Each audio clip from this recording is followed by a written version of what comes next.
करने वाले हैं आपके भारतीय समाज के प्रश्न पत्र में नगरीकरण के बारे में, नगरीकरण या अर्बनाइजेशन।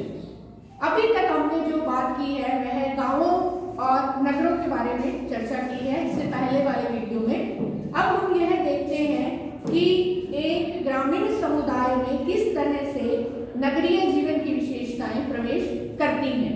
तो आप यह देखिए कि जब भी कोई समाज विकास करता है उसके आर्थिक विकास में और सामाजिक परिवर्तन में नगरीकरण की प्रक्रिया का बहुत ज्यादा महत्व होता है। नगरीकरण का जो साधारण सा अर्थ है वह है गांवों का नगरों में बदलते जाना। नगरी ग्रामीण जो समुदाय है वह नगरीय समुदाय के समान होता चला जाता है। समान होने का मतलब यह है कि वहां पर जो कृषि का कार्य है उसके बजाय लोग गैर कृषि कार्यों में या उद्योग धंधों में या व्यवसायों में लगे हुए दिखाई देते हैं।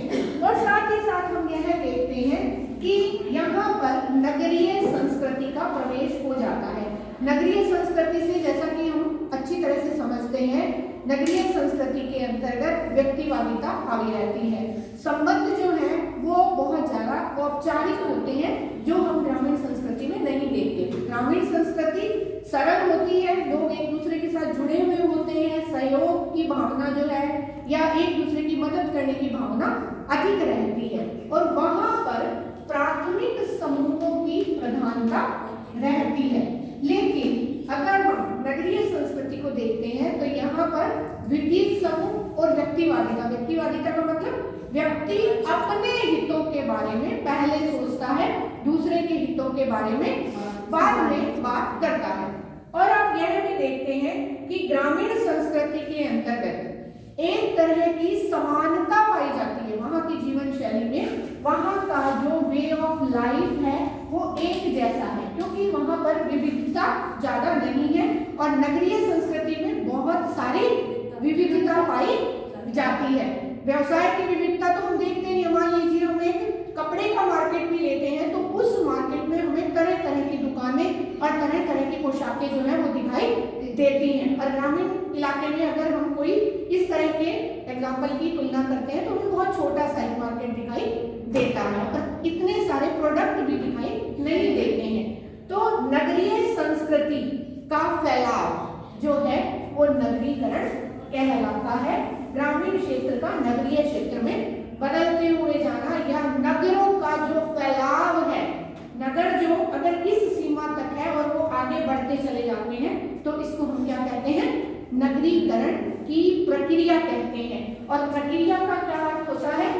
प्रक्रिया का अर्थ है कि निरंतरता, निरंतर चलने वाली घटना जिसमें निरंतरता पाई जाए। हम ये नहीं कह सकते कि नगरीकरण आज शुरू हुआ है या 10 साल पहले शुरू हुआ था और अब बंद हो चुका है, ऐसा नहीं है। ये निरंतर चलने वाली प्रक्रिया या प्रोसेस होती है।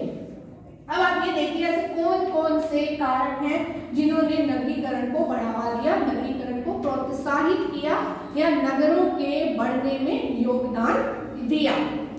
सबसे पहला कारण यहाँ पे आता है कि कृषि के क्षेत्र में जो क्रांति हमें दिखाई देती है, इतना जो अनाज का उत्पादन होने लगा उसके लिए, उत्पादन तो क्या हुआ ग्रामीण क्षेत्र में हो गया, लेकिन उस उत्पादन को अन्य वस्तुओं में बदलने के लिए जो उद्योग लगाए गए वो उद्योग कहाँ पर लगे, वो सारे के सारे नगरों में लगे गए। अलग अलग फैक्ट्रीज लगी ना, हमने देखा कि बहुत सारी चीजें नई नई बनने लगी। अगर आज से 20-30 साल पहले देखें तो इतनी सारी चीजें, फूड आइटम्स जो है वो मार्केट में अवेलेबल नहीं थे, लेकिन धीरे धीरे उन्हीं चीजों से जो अन्न का उत्पादन हो रहा था उनसे नई नई चीजें जो है वो बनने लगी और वो उद्योग जो है वो नगरों में स्थापित होने लगे। जनसंख्या की अधिकता जो है वो नगरों में पाई जाती है, इसलिए वहां पर काम करने के लिए श्रमिक या लेबर जो है वो उपलब्ध हो जाती है। तो उद्योग धंधों का जो विस्तार है वो नगरों में पाया जाता है जो हम ग्रामीण क्षेत्र में नहीं देखते हैं।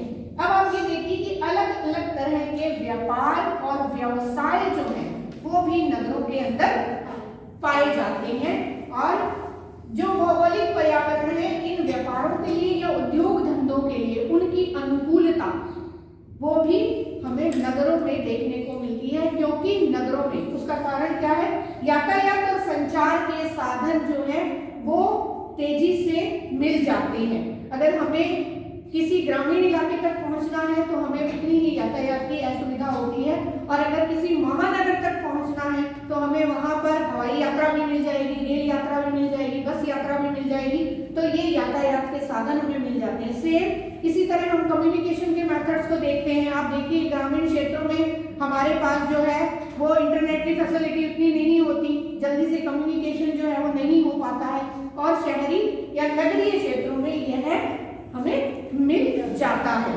तो इसी प्रकार से जो हम आगे की कारक देखते हैं उनमें राजनीतिक कारक, सांस्कृतिक कारक, मनोवैज्ञानिक कारक, ये सारे के सारे ऐसे फैक्टर हैं जो नगरीकरण को बढ़ावा देते हैं, जिन्होंने ग्रामीण क्षेत्र की जो संस्कृति है उसको नगरीय संस्कृति में बदलने में सहायता प्रदान की है। एक चीज और है, नगरों का जो है वो फैलाव तो है ही है, लेकिन साथ में नगरीय संस्कृति जो है वो ग्रामीण क्षेत्र में प्रवेश कर जाती है। नगरीय संस्कृति, आप ये देखिए कि हम नगरों में जिस तरह की जीवन शैली जीते हैं, जो वे ऑफ लाइफ है, जो लाइफ स्टाइल है, वो हम देखते हैं कि गांवों के अंदर भी हमें दिखाई देता है। वो सारी आधुनिक सुख सुविधाएं, वो भौतिक संसाधन जो कि शहरों में उपलब्ध हैं, मान लीजिए आप एसी की बात करते हैं, फ्रिज की बात करते हैं, बड़े बड़े एलसीडी टीवीज की बात करते हैं, वो सारा का सारा उसका प्रवेश जो है वो ग्रामीण संस्कृति के अंदर हुआ है। भौतिक संसाधन वहां तक पहुंचे हैं, और लोगों का जो विचारों, अनुभव, विश्वासों का तरीका है जिसको हम अभौतिक संस्कृति के अंतर्गत रखते हैं, वो भी सारा का सारा बदलने लगा है। उसका कारण क्या हुआ? शिक्षा का प्रचार प्रसार। आप में से बहुत सारे लोग जो है वो गांव से यहाँ पढ़ने के लिए आते हैं, पूरा दिन यहाँ बिताते हैं, यहाँ की संस्कृति के को देखते हैं और सीखते हैं, क्योंकि संस्कृति सीखी जाती है और फिर उसका हस्तांतरण होता है, तो हम वही चीजें जाकर अपने घर पर, अपने उसमें एरिया में करते हैं। अगर हमारी कोई फ्रेंड जो है वो नगरीय क्षेत्र की है और हमारा उसके साथ बहुत अच्छा रैपो है, तो हम उससे बातें सीखते हैं या उसके घर से जो चीजें सीखते हैं वो हम अपने ग्रामीण क्षेत्र में लागू करते हैं। तो इस प्रकार से नगरीय संस्कृति जो है उसका फैलना नगरीकरण की प्रक्रिया के अंतर्गत आता है। That clear?